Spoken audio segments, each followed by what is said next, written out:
I was working at a financial firm in New York City with a bunch of very smart people, and I had a brilliant boss I much admired. I went to my boss and told him I was going to start a company selling books on the internet. He took me on a long walk in Central Park, listened carefully to me, and finally said, "That sounds like a really good idea, but it would be an even better idea for someone who didn't already have a good job. You can have a job, or you can have a career, or you can have a calling. And if you can somehow figure out how to have a calling, you have hit the jackpot, because that's the big deal." I met Jeff Bezos 25 years ago, and he told me, "Dave, I want you to invest in my company." "What are you doing?" "I'm gonna start a bookstore in my garage." "Okay, and I'm gonna put it online. People buy online, and I'm gonna ship out of my garage. But if you invest in me, Dave, someday I'm gonna be the richest man in the world. I'll do over $100 billion. First of all, there is no such thing as $100 billion 25 years ago. Statistically, there's no such thing. Countries didn't have 100, our national debt wasn't $100 billion. And this dude's telling me at 26 years old that he's gonna be the richest man in the world because he has a garage and the internet?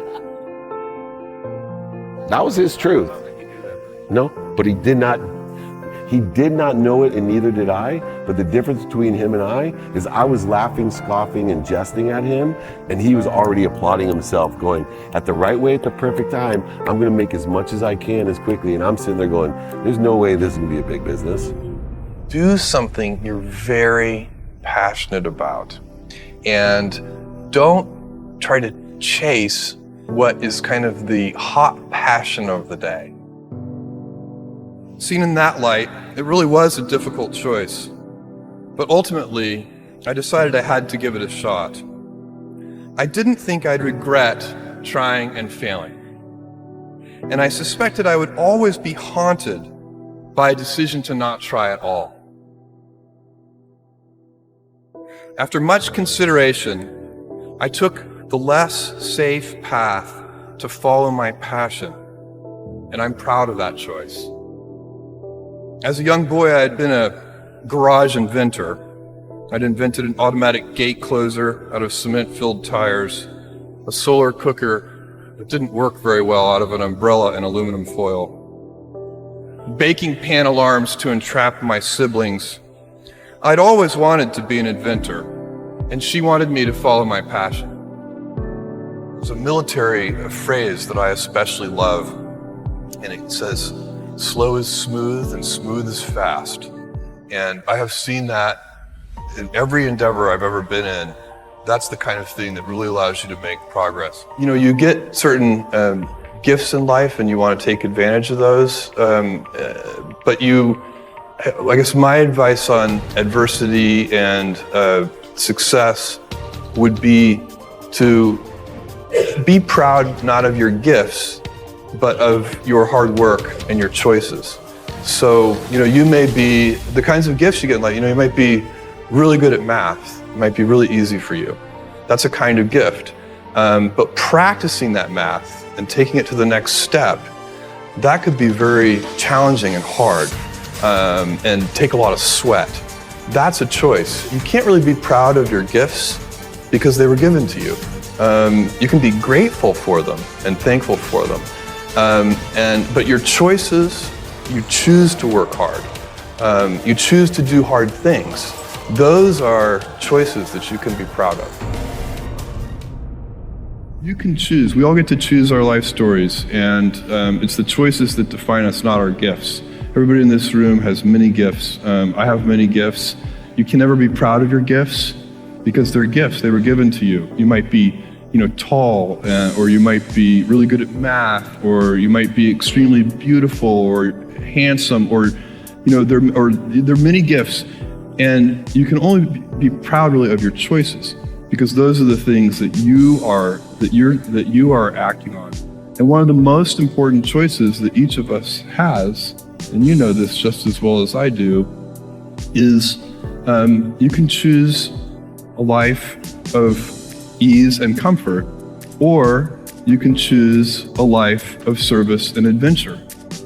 And when you're 80, which one of those things do you think you're going to be more proud of? You're going to be more proud of having chosen a life of service and adventure. Never been a better time to be alive. I mean, it's just incredible the amount of inspiration that the world generates for me, and I think for a lot of people. It's insane, the amount of change and invention and opportunity. Your life, the life you author from scratch on your own, begins. How will you use your gifts? What choices will you make? Will inertia be your guide, or will you follow your passions? Will you follow dogma, or will you be original? Will you choose a life of ease, or a life of service and adventure?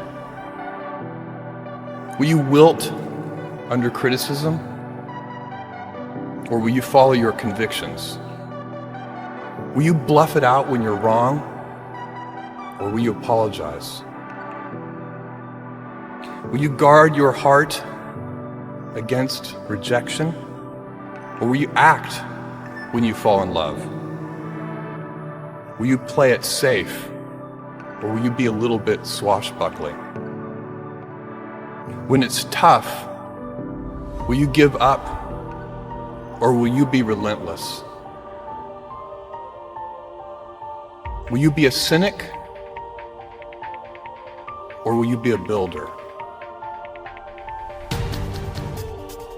Will you be clever at the expense of others, or will you be kind? Every time you figure out some way of providing tools and services that empower other people to deploy their creativity, you're really onto something. You know, you're very lucky if you have a career. A lot of people end up with a job.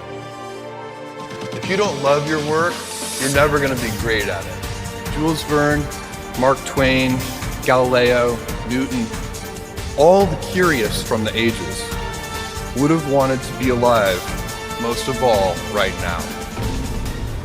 As a civilization, we will have so many gifts, just as you as individuals have so many individual gifts as you sit before me. How will you use these gifts? And will you take pride in your gifts or pride in your choices?